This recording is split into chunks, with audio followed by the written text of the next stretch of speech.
Donc on va revenir au sujet du mariage qu'on avait abordé. Nous avons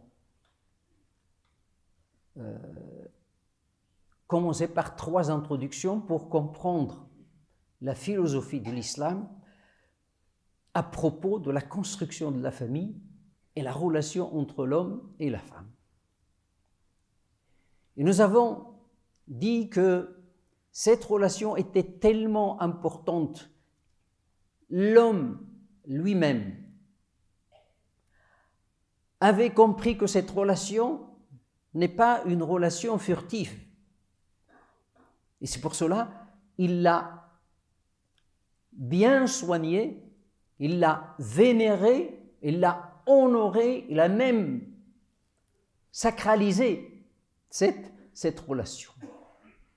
Et la religion est allée dans ce sens-là, à rajouter plus d'honorabilité et plus d'importance pour mieux préserver cette relation dans un cadre de pudeur et d'importance pour la famille, puisque la famille est la cellule de la société, puisque c'est de la famille que naissent l'humanité, puisque c'est dans la famille que grandissent les enfants, qu'ils sont éduqués, etc., puisque la famille génère des devoirs et des obligations.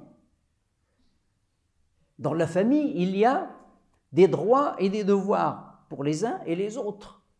Il y a de la progéniture.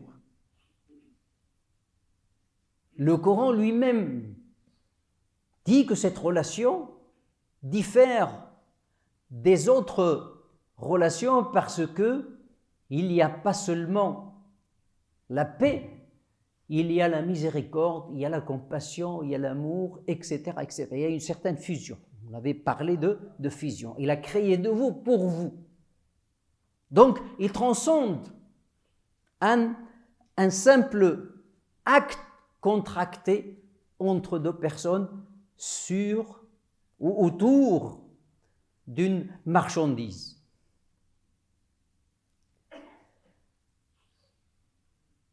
Cette relation, le Coran lui-même l'appelle un engagement solennel. Un engagement solennel. Le Coran a cité engagement solennel pour 2 choses. Pour la question du mariage, l'engagement entre l'homme et la femme, et l'engagement entre Dieu et ses messagers. Regardez. Ce qui souligne l'importance de cet engagement. Et puisqu'il est de cette importance, il est allé dans le sens de la consolider. Et on a créé ce qu'on appelle l'acte de mariage. Et l'acte de mariage, selon les différentes écoles, il y a des conditions de validité de l'acte. Il y a le consentement, il y a la connaissance de l'homme qui va se marier, de la femme qui va se marier. Il y a ce qu'on appelle la dot, on parlera après de la signification de la dot. Il y a le tuteur, ça veut dire les gens qui vont être là pour défendre les intérêts de leur fille ou de leur... C'est comme ça que ça se jouait autrefois, parce qu'il n'y avait pas de documentation des choses. Les gens se mariaient comme ça dans la tradition parce que c'est ce qui était concret et qui permettait de garantir les droits. Alors, les savants de l'islam ont multiplié les conditions. Tout cela pour consolider la relation d'une part et pour garantir les droits des uns et des autres. C'est pas l'acte, il est là pour garantir les droits. Un acte de vente, pourquoi? On peut dire non, on se fait confiance. Je te vends la maison. Il y a un acte. Pourquoi? Pour garantir les droits. Parce qu'il se peut que l'autre n'arrive pas à payer. C'est pas parce qu'on n'a pas confiance à lui. Non, il se peut qu'un jour il ne pourra pas payer pour une raison ou une autre. Donc pour garantir les droits du vendeur, il doit faire un contrat, un acte signé avec témoignage, etc., etc. C'est la même chose. Donc l'acte de mariage, il ressemble à l'acte de la vente dans certaines de ses dispositions, parce qu'il y a une partie de droit qui doit être garantie. Sinon, ce n'est pas un acte de vente. C'est plus que ça.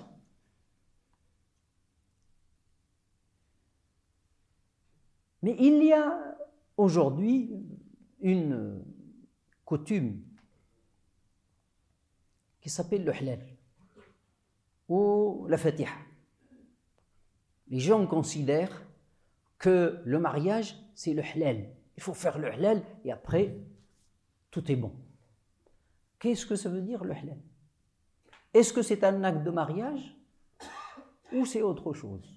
Si c'est un acte de mariage qui garantit les droits des uns et des autres, on peut juger qu'il peut valider cette relation. Sinon, ce n'est pas un contrat de mariage. Alors, le halal qui consiste à ce que quelques personnes, un ou deux, en présence d'un ministre de culte, un soi-disant imam ou je ne sais pas, ou un musulman, et qui assiste, qui dit voilà, madame, voulez-vous vous marier avec tel? Monsieur, oui, d'accord, vous vous êtes mis d'accord, voilà d'autres, c'est bon, la Fatiha. Et c'est un mariage. Et après, ils peuvent vivre ensemble, y faire des enfants, etc., etc. Si on applique les conditions d'un acte, il n'y a pas toutes les conditions qui sont réunies. Donc ce n'est pas vraiment un acte. C'est une partie de ce qu'on peut appeler un acte, mais ce n'est pas un acte. Premièrement, ce n'est pas quelque chose qui garantit les droits. Est-ce que la Fatiha garantit les droits de la femme ou les droits de l'homme ou les droits des enfants en cas de conflit, en cas de problème? Non. Personne ne peut dire oui. Ça ne garantit rien du tout. Et c'est pour cela, à travers ce que les gens appellent la Fatiha, on a des hommes qui se sont mariés avec, soi-disant, mariés avec 10, 12. J'ai connu des gens qui se sont mariés avec plein de femmes et qui ont des enfants partout.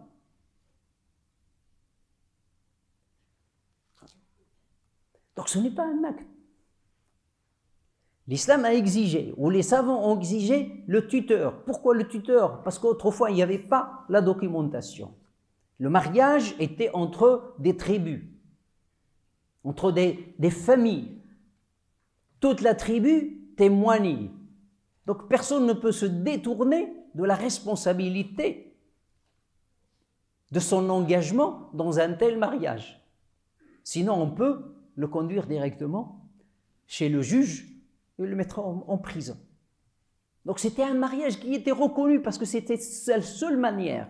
Mais aujourd'hui, on a l'acte de mariage. En plus, on est en France. Celui qui marie ici en France, c'est le maire. C'est pas quelqu'un d'autre. L'imam ne marie pas. Est-ce que le prophète, sallallahu alayhi wa sallam, c'est lui qui a marié les compagnons du prophète? Non. Le mariage, c'est une relation entre un homme et une femme, des familles, sur des conditions, avec des conditions qui sont réunies. Donc ce qu'on appelle la Fatiha et la halal, ça ne veut rien dire. Ce n'est pas un acte de mariage. L'acte de mariage, chez les musulmans, est un acte civil. Ce n'est pas un acte religieux, dans le sens des autres religions. Parce que chez nous, tout est religieux. Pourquoi tu vas sortir l'acte de mariage? Il y a des jeunes qui viennent me voir quelquefois, qui me téléphonent, me disent, mais quand je leur explique la situation, je dis, voilà, il y a la mairie, ou il y a le consulat, ou il y a, mariez-vous d'une manière officielle. Vous n'avez pas de problème. Ah non, non, moi je voudrais me marier devant Allah. Je lui dis, est-ce que tu fais quelque chose qui n'est pas devant Allah? Qu'est-ce que tu ne fais pas devant Allah? On fait tout devant Allah, subhanahu wa ta'ala. Pourquoi réserver ça? Quand tu manges, quand tu sors, quand tu montes dans ta voiture, quand tu fais la transaction, quand tu vends, tout est devant Allah, juste pour ça. En fait, il y a un problème. C'est que on est dans une culture où le mariage, à un certain moment, est devenu quelque chose de lourd. Quelque chose de lourd, à cause de la lourdeur administrative, etc., etc., plutôt le divorce. Donc les gens, ils fuient le mariage pour le risque du divorce, qui peut être lourd.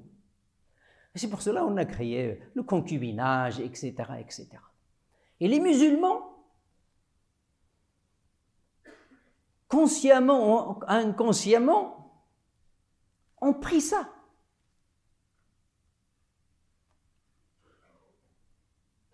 Et on va l'appeler mariage religieux. Alhamdulillah. Ce qui est essentiel, c'est qu'on est marié devant Allah. En fait, c'est quoi? C'est un concubinage déguisé par la religion. Oui, ce n'est qu'un concubinage. Parce que ça n'engage personne. L'homme peut partir quand il veut. La femme peut partir quand il veut. J'ai eu des cas où les femmes ont dit aux hommes, allez, est-ce que vous étiez mariés? Oui, bil fatha. Allez. Il a mis la personne dehors, il a mis l'homme dehors. Et le contraire aussi. Et l'inverse. Donc ce n'est pas un contrat de mariage, ce n'est pas un mariage. Se contenter simplement de le fatha, ou ce qu'on appelle le halal, ce n'est pas le mariage. Le mariage, c'est un contrat que tu dois signer, garantir les droits des uns et des autres. Le reste, ça conduit à l'anarchie, ça conduit au trouble, ça conduit à un désordre qu'on ne peut pas maîtriser. Le nombre de femmes que nous avons, qu'ici à Limoges, qui ont contracté cette sorte de mariage et qui restent après toutes seules, avec des enfants. Parce qu'il n'y a pas d'acte. Quand tu fais un acte halal et qu'il y a des problèmes, c'est qui va régler ce problème? Ce n'est pas l'imam. Personne ne peut régler ce problème. Quand on va devant le juge pour lui dire « Oui, nous sommes mariés. » Oui, l'acte de mariage, monsieur, madame. Mais non, on s'est mariés avec le halal, avec le fatha. On s'est mariés, je ne sais pas, à la mosquée ou je ne sais pas où. Et madame, ce n'est pas reconnu. Donc ce qui n'est pas reconnu n'est pas un contrat. Et quand tu sais d'avance que cela n'est pas reconnu et que tu le fais, c'est que tu es de mauvaise intention. C'est une trahison. Parce que nous sommes obligés de respecter la loi parce qu'il garantit les droits. La loi, pourquoi la loi? Parce qu'il garantit les droits des uns et des autres. Et quand tu ne veux pas respecter les droits des uns et des autres, tu dis non, non, non, moi ce qui m'intéresse c'est la religion. Dans ce cas-là, il t'intéresse parce qu'il te permet de faire ce que tu veux. Non, ça c'est pas la religion. Donc vous voyez comment on joue avec la religion pour déguiser quelque chose qui n'a rien à voir avec la valeur, avec la morale de la religion. Donc, il y a certaines personnes qui peuvent ou qui vont peut-être trouver que cela n'est pas vrai parce que c'est devenu quelque chose de TikTok, etc. Mariez-vous, halal, faites la fatha, faites, etc., etc. Que les gens prennent cela comme une évidence. C'est comme ça, ou sinon. C'est pour cela, moi, j'invite ceux qui sont sérieux, s'ils veulent se marier, qu'ils se marient officiellement, qu'ils signent un acte de mariage. C'est ça l'acte halal. Quand tu fais ça, le mariage est halal. Quand tu ne fais pas ça, ce n'est pas vraiment halal. Parce qu'il n'y a pas toutes les conditions. Quand on ne garantit pas les droits des uns et des autres, on est dans le jeu. On déguise, en fait, on déguise une ruse, un non-engagement par une couverture religieuse. Alors que la religion, au fond, te dit, voilà. Vous savez, il y a un verset dans le Coran qu'on appelle le verset de la dette. C'est le plus long verset du Coran. Vous qui ont cru, si vous contractez une dette, documentez-la. Il faut l'écrire pour la garantir. Et il dit beaucoup de choses. Il faut appeler des témoins, il faut un scribe qui écrit, le scribe ne doit pas refuser d'écrire, etc., etc. Ça, c'est pour la dette seulement. C'est-à-dire, tu empruntes, tu donnes à quelqu'un qui veut s'endetter. Tu lui donnes 50 €, l'islam, il te dit, accochez-la sur un papier, déclarez-la, pour garantir les droits des uns et des autres. Bien sûr, ce n'est pas une obligation, si vous avez confiance l'un à l'autre, etc. Mais il te dit, mais il est mieux de l'écrire, parce que Shaitan est là. Parce que les disputes sont là. Les choses peuvent changer. La personne peut s'appauvrir, ce n'est pas qu'il ne veut pas payer, même si c'est un homme de confiance. Mais qu'est-ce qui va te garantir tes droits, toi? Rien. Et l'islam te dit, voilà. C'est-à-dire, on va écrire et inscrire la dette et la déclarer pour garantir 50 €, 100 €, 1000 €. Et le mariage, où il y a des enfants, où il y a des droits, il y a des devoirs, il y a l'engagement d'une femme, il y a toute une vie qui est mise en jeu. Ça, non. On a besoin que le fatha. C'est ça. On est dans un jeu. Et donc, on doit sortir de cela.